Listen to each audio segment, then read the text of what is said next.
Hi, I'm Wes. I'm one of the co-founders of Demandmore. I'm here with my co-founder Andy, and today we're going to be talking about modern search best practice. So I guess the first question is to ask is, how has search changed over the last few years? What do you think the main things that have changed? So I would break it down into three broad areas, I suppose. How to get the best out of your performance via changing your account structures, how to get the best out of measurement and bidding, and how to get the best out of your basically first-party business data.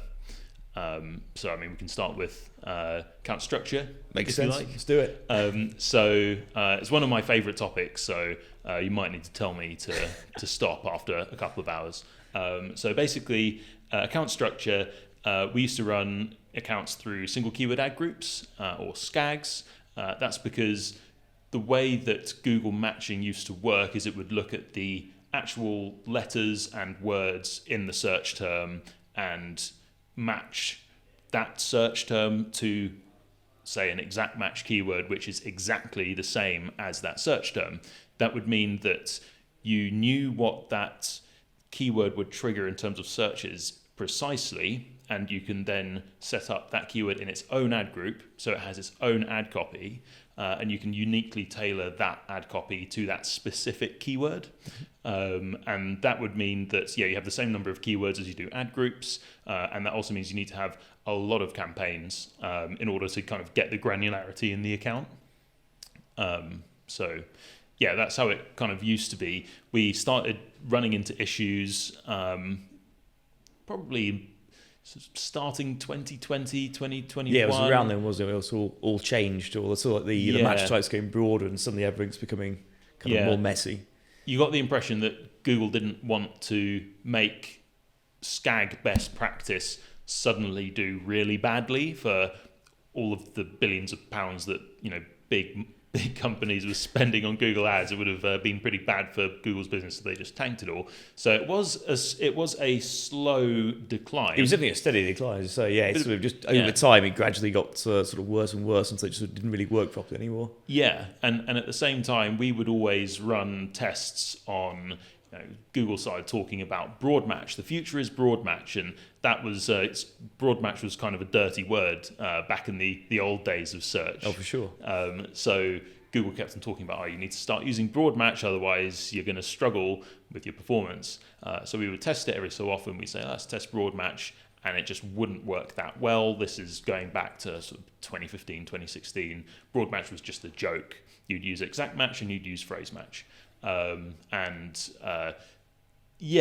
Basically Google started changing the way that match types work from syntactic to semantic matching. So syntactic, what I was describing earlier, basically it's the individual letters and words as they appear, and semantic is to do with the meaning of those collection of letters and words. So it moved from matching to letters and words into meanings of letters and words, which started causing haywire. One of the reasons why we had to change our best practice was because you went from having this very neat, granular structure, individual keywords, individual ad groups. You started noticing that even on exact match, you would have a search term being picked up by a different keyword in a different ad group, and therefore showing non-optimized ad copy. Exact match used to mean that the keyword would trigger when exactly those letters and words in the same order would appear in a search. Like that keyword would get triggered when they appear in a search. Nowadays, with the semantic matching, it means that they have to match the same meaning in the search term as the keyword. So Google started to analyze the meaning of keywords and the meaning of search terms rather than just A, B, C, D, whatever. It would actually think, what does A, B, C, D mean, and how can I match it into other areas of this account? We think Google did it to make things easier for people. It was very much a nerdy game back then, and it still is. Sure. It still is nerdy, but in a different way. It's more nerdy on the data side it was still nerdy back then on the data side, but we've just been applying our nerdiness to the data and analytics and getting the right data in there, because you have a lot less control over what you can match to. You can, if you really wanted to, you could still run an account in Skag.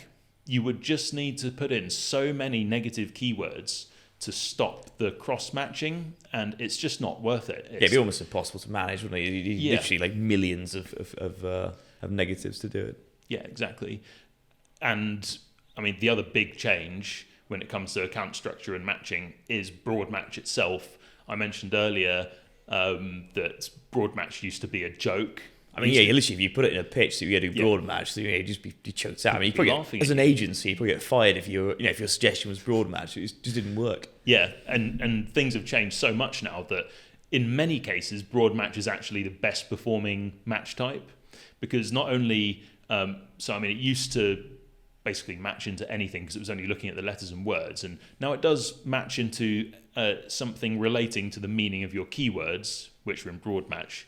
But it also does things like it looks at the other keywords within that ad group to draw extra relevance from those to help match in. It even looks at people's search history to if someone searched for trainers 5 searches ago and then they search for something completely different, you can actually sometimes have your broad match appear in those kind of searches as well. It's basically extremely clever artificial intelligence that Google started feeding through, and we still test it a lot. I would say for some industries, some companies, ones that have a particular need for compliance and can we service this person or not, broad match can still be a bit difficult to use, but in general, for most companies, it's pretty easy to get the best out of. No, definitely. I mean, so yeah, I guess we've talked about how we've gone from a really granular structure. I guess the widening of keywords has kind of made it a bit more redundant. Where do we go from here? What's the new best practice in terms of how you should structure it, and what's the best practice there? So I would say, in general, you want to get the best out of the bidding algorithms, basically. So that means that you can even have different products within the same campaign, so long as the targets of those products are the same, right? So I can give an example of one of our clients, Harvey Jones, kitchens company. We get a lot of searches for luxury kitchens, UK, handcrafted kitchens, bespoke kitchens, kitchen designers, that kind of stuff. You don't need to have different campaigns for those anymore. They all help. They can all basically match into each other realistically. If you're using broad match especially, that's going to happen. But even technically, like handcrafted kitchen and bespoke kitchen, even on exact match, that would match because they essentially mean the same thing. So yeah, what you can do is you can have all those keywords in the same campaign, but you would want to split out, say, kitchen brochures, right? Because kitchen brochures is someone further down the funnel than someone just searching for a handcrafted kitchen.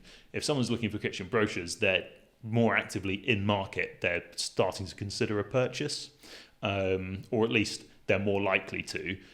So you would want to have those keywords in a different campaign. Quite often they will have higher CPCs, for example, and they will also have higher conversion rates. So you want to kind of focus on those keywords, make sure they get enough traffic, and yeah. So basically, what I'm trying to say in short form is organize the campaigns around business objectives, and you need to have a damn good reason to split your campaigns out.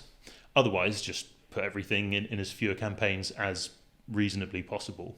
I really like the tip on segmenting it by goal. I think in the past, the old-fashioned way would be literally segment it by like your website. So your campaigns your campaign structure would look like the same hierarchy as your website. But as you say, it's yeah, it's certainly changed a lot. Do you have any sort of tips for once you've built these, you consolidated the campaigns, or you're thinking about consolidating the campaigns? Also, aiming around the same targets, but are there any other sort of best practices that you can think of around? I don't know, like how you segment stuff. So one tip that we'd give is to make sure there's at least 50 conversions coming through each campaign. That just gives the bid strategy enough data to work with effectively. The more data, the better. Even if some of those are micro conversions like add to cart or newsletter downloads or whatever, just need to have at least 50 conversions coming through in each campaign. Ideally, your primary conversion action, your sales or leads or whatever. So that's one tip. Also, you can use ad groups to get a bit of granularity as well. So again, rule of thumb that we like to use is if you need to show a separate ad to someone, even if the keywords are all after traffic that has the same goal in terms of CPA or whatever, you can split apart these keywords into different ad groups in order to tailor the ad copy to those buckets of keywords. But then again, you can sometimes get around that by using dynamic keyword insertion, for example, as well, because you'd still need to make sure that you're pushing as much traffic. Again, you need a good reason to split your keywords into different ad groups, because you need to put as much traffic through those responsive search ads as possible, because those have 15 headlines, 4 descriptions. They're all testing against each other in different combinations. The more data you give Google to work with, the better on that front. So that makes sense. Yeah, we see the team using basically dynamic keyword insertion and like keyword level URLs to, I guess, like recreate for the user the same level of granularity you would have got, and like tailor, like personalization that you would have got like with the old SCAG structure. But I guess on the back end, as you say, keeping a nice consolidated structure, so Google's happy with the RSAs and bid strategies working really well. So yeah, it makes a lot of sense. I guess on the measurement side of things, that's become a big topic that wasn't really... I mean, obviously measurement's always been a topic, but people understand attribution and things, but it's definitely become bigger in the last 2-3 years, I'd say. I think on the back of the changes in account structure. How has that changed, do you think? Well, in many ways, if we kind of wrap it up into measurement and bidding, because they're two sides of the same coin, Google basically started, going back to 2014, 2015, when I first started working on Google Ads, you would have manual bid adjustments based on location, time of day / day of week, gender. That was one of the newer ones at that point. You'd be dealing with very few bid adjustments that you'd be putting in manually. As an account manager back then, I'd spend at least a couple of hours, sometimes longer each day, checking up on my bid modifiers and changing them up and down. But then as Google started folding in more potential bidding signals, things like in-market audiences, affinity audiences, Google started even working out what people's household incomes were and implementing, starting to bring people's kind of search history into it as well. There's basically every extra potential bidding bidding modifier that Google introduces, it can be interfaced with any of the previously existing ones. So basically, every time someone was searching, there were actually billions of potential different combinations of all of these 20, 30, 40 different factors that you could look into. And it just, at one point, just became way too difficult for a human to do that efficiently. But at the same time as it was introducing more, Google was introducing more of these different potential bidding factors. It was also improving its artificial intelligence in bidding. So again, I remember 10 years ago, Google started introducing kind of automated bidding. And back then it was a bit like Broadmatch. It was laughably bad. Which is a funny thing to say now, because now it's laughably bad to do manual bidding. So I remember Enhanced CPC came in, and that was actually like quite a good. That was the first semi-automated bidding that Google implemented that actually worked pretty well. And since then, it's just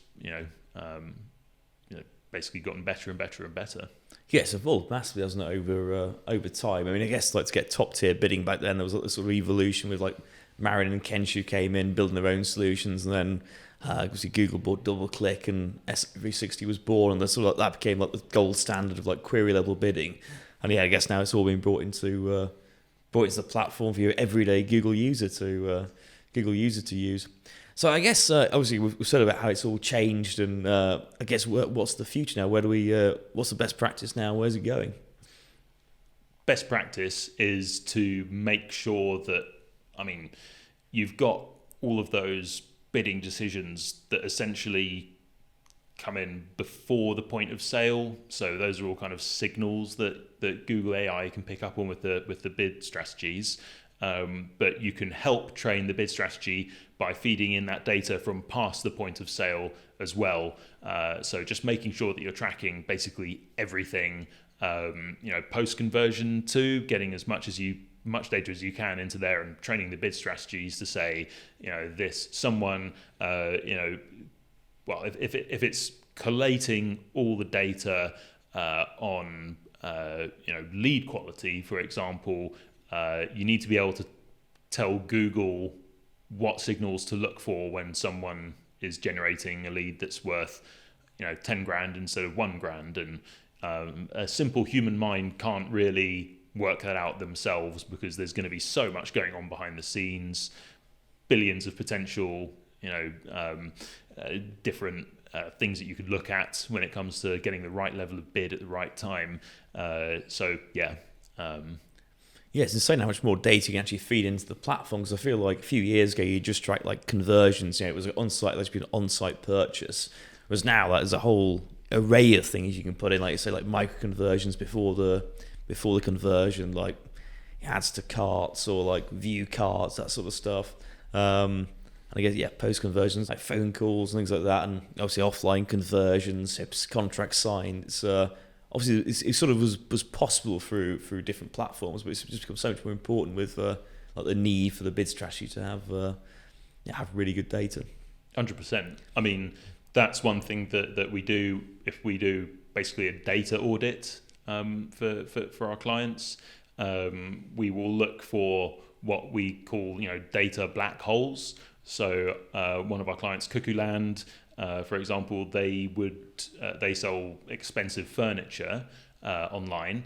Quite often people would need to use a finance partner of theirs to spread the payment of that furniture, so they're not just paying up front for it. Mm-hmm. So someone would select that they wanted to use a finance partner. They'd then go off-site and complete the conversion, the purchase, off the Cuckoo Land site. And that ended up being, I think it was 10 or 20% of their overall sales. Yeah, it was a decent amount, wasn't it? It was like a really big hole. And obviously the algorithm couldn't see that, and then they were sort of saying, well, why aren't we getting more of these finance purchases? And if Google can't see it, Google can't optimize towards it. So it's really that simple. Yeah, and we basically managed to record the Google Click IDs going through to this finance website, and then we'd be able to record the sales and the value of the sales, etc., on that other website, and then upload it back up to Google Ads with the Google Click ID, so Google can then associate that revenue of the sale, that happened off-site. So that's how we fill in one of these data black holes, and you're giving Google 10 to 20% more data to work with just from that. Amazing. And the other big one is phone call conversions, like you mentioned. There's even the Google native phone tracking isn't actually as bad as it used to be. It just doesn't really give you the data that you really want from it. So using something like Infinity call tracking, we have quite a few of our clients set up on there. Yeah, Infinity's been really good, especially the smart match feature. Something we really like. It's like offline tracking, so you get the offline sales from calls back in. And obviously, like most businesses will get a wide range of calls, and we get hammered with calls. And obviously, some are new business that are worth good amounts of money. Some are just someone trying to sell you stuff. Some are existing customers wanting some support. So being able to like pinpoint what the call was about, and also being able to get like the order value, and having that back inside your conversion column inside Google Ads is like a whole other level of tracking that hasn't really been available for that long. Yeah, it's amazing to see. We're talking about phone lines here. That's such an old piece of technology. It really is, yeah. That's still actually used all the time. Alexander Graham Bell would have no idea what's going on talking about phone call tracking and uploading it to Google Ads and the internet and stuff. But how far we've come. No, how far we've come. Very good. And I guess once we've got this data into Google Ads from these different sources, what's the you sort of alluded to like the bidding, sort of the bidding and measurement sort of changed overall. What's what's the evolution of the bid strategy from what do we do with the data when we've got it in there? I mean, we would kind of transition, and for most businesses, if not pretty much all of them, we've transitioned away from manual bidding, enhanced CPC bidding. There's still the odd case to where you would use enhanced CPC bidding. Brand bidding, I think, for example, sometimes quite well. Yeah, brand bidding, it can work well. It just gives that extra flex over that manually set bid level. But yeah, brand bidding, eCPC can work well. Target impression share can work well. But these are all, take target impression share bidding. We wouldn't recommend doing that on anything but brand, basically, because it doesn't consider conversions at all. So it's still kind of quite old school in that regard. But beyond that, you'd consider something like target CPA. Basically, make me a sale for every X pounds that I spend. But again, that's just looking at the sale volume, like the number of sales. It's not looking at the revenue. So beyond that, you'll have like a target ROAS or a maximize ROAS. And that's actually looking at at the revenue that you're bringing in for each through your Google Ads. But nowadays, even that's quite old school, because we want to move on to LTV, optimizing for LTVs, optimizing for profit, things like that, and that's really the next stage. We generally look at an account running on target ROAS bid strategies and think that's starting to feel like ancient history, really, because you really need to be able to leverage your business data, via things like profit, via things like LTV, and feed that in real time back into Google Ads. Yeah, it makes a lot of sense. I mean, back in the day when we were, literally your job was to change the bids manually. The idea of being able to like take profit data and in real time bid on it, it's just like a whole different world. You're far too busy doing, literally just doing the work to be doing such complex strategy. And I think the fact that it's really good automations, as you say, really opened up the fact you can use business data in a way that you really couldn't before. I guess, how do you see the evolution of that as well in modern search, and the importance of using business data, and what data should people use and how should they leverage it? So, profit data is great to use. So again, not even specifically talking about profit itself, but you can look at how much the person has spent on postage versus how much you've charged them. It'll look at VAT, it'll look at all these different things that generally you wouldn't see included in a ROAS related bid strategy. That's all kind of business data, and that can change as well, particularly in for any business with a supply chain where their costs are changing. That the cost of producing these goods and the cost of sale of these goods is going to be wildly different, even sometimes week on week, with the way the world is at the moment. Yeah, literally, we had clients like shipping costs as you're changing week on week with the cost of what's going on in the world right now. Yeah, people trying to shift products, like prices going up and down. And this ROAS just doesn't take into account that anymore. It just sort of, it never did, but it just hasn't got a wide enough view to really fully understand what's happening with the business, and then giving that data to Google for Google to its sort of smart stuff with. Yeah, exactly. and LTV is another big one. People have been looking at LTV going back. I remember clients looking at it 9 or 10 years ago, but they were at the very much the cutting edge back then. And nowadays, if you're not looking at LTV, you are really missing a trick. And to be able to record, say, the GCLID of the person that's come through, and I mean, GCLIDs only last for 90 days, so it's not much of a long-term option, but to be able to look at repeat purchases and to feed that data back in as well. It's not, you shouldn't just be looking at that one purchase that someone's made. If someone's come back a few weeks later, or even much later than that, even months and months later, you should be considering that as part of your LTV and feeding that back into Google Ads, because if someone's buying something for 10 quid, yeah, you might be happy to spend 2 or 3 quid on the acquisition cost. But then if someone's buying that thing for 10 quid and then buying something else for 20 quid a couple of weeks later, you'd be willing to pay more than 10 quid to make that initial sale in some cases, to make sure that you're getting that future sale. And if someone's less likely to convert and make just the one sale, you'd be able to effectively bid less for that initial sale too, just based on the bidding signals that person's sending Google, essentially. Yeah, another application that we've seen people using GCP for is driving basic dynamic volume to showrooms.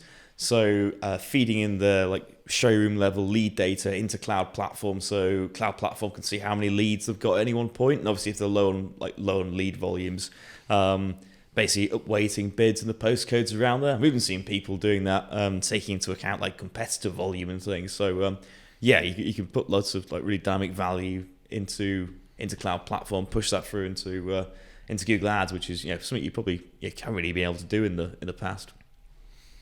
Yeah, I mean, I remember back then, so now we're talking 2017, 2018, there used to be a well-known CRM software that I won't name, who was quoting £16,000 to link up their data with my clients' Google Ads at the time, which is just extortionate, isn't it? And it's wild compared. Literally now you can do it, most of the platforms got free integrations. They've got things like Zapier that allow you to do it for 20 or 30 quid a month. How much it is? Not too much. Yeah, I mean, this CRM platform in question, it is now literally free integration. But then it was still very cutting edge back then, and it probably would have been worth it because that client would have been so far ahead of the others, of its competitors, for having done that integration to start feeding into this, by that point, quite well developed Google bidding AI. Instead of that, what we did for this client was find an intermediate workaround for it. So they used to bucket their leads based on priority, sort of low priority, medium high priority, etc. And they would basically be able to look at those buckets. So obviously low priority leads, they are in general lower value. You get an average value for those low priority leads. And you get the average value for medium, high and high priority leads, which were gold dust, which is what they're after. So you would be able to feed back that average value weighted by the chance that it would become revenue, and feed that in as a conversion value, which again, because you have that data, you would update it, once every month or whatever to make sure it's fully up to date, and just set that conversion value in Google Ads, to say that if this conversion action of medium high priority lead comes through, it's a value of 150 quid or whatever, high priority expected value 500 quid, say, and that's kind of like a workaround that we would still consider using if there are, because with tech there are just blockers that happen. It can be it's very difficult sometimes to get clients and the IT teams and developers to actually do all this stuff. I guess you sometimes need to have intermediary points, using proxies, or even you were talking about real-time dashboards as well, can be quite a good way to, I guess, get the business data into a platform so that you can, even if it's like manually changing CPAs based on business data or targets, even if it's not fully automated, yeah, obviously you're moving towards that. It can be a good way to like an intermediary step where you're using business data to inform your strategy, but not not quite at the very top level yet. You're on your way there. Yeah, exactly. So again, there's some of these businesses, even 10 years ago, were doing some quite in-depth LTV analysis, and you'd say, right, well, we can record the campaign or even the keyword that this business came through, and they are expected to have an LTV of this or that, and you would then say, right, well, for this campaign, then we will increase the target CPA to reflect what the LTV would be. But that's still not best practice, and some businesses will still do that today, but it's kind of like saying, right, well, what's going on with the LTV data? Right, let's pull this lever and see what happens. Whereas that's still got kind of human analysis going on there. You just want to, it's great, you can just connect this up and it can happen automatically. You probably need a data person to make sure that it doesn't break, because when it breaks, then sure, it needs to not break. I mean, it can go really badly wrong if if you're feeding Google the wrong data. That's even worse than like feeding it incomplete data, really, if you're sort of misleading the algorithm. Yeah, 100%. Yeah, I've enjoyed reminiscing about, I guess, the past and where we're currently at in modern search. And it's always interesting looking at where the future's going to go. But yeah, it's been fantastic. Thank you very much. Yeah, thank you, Wes.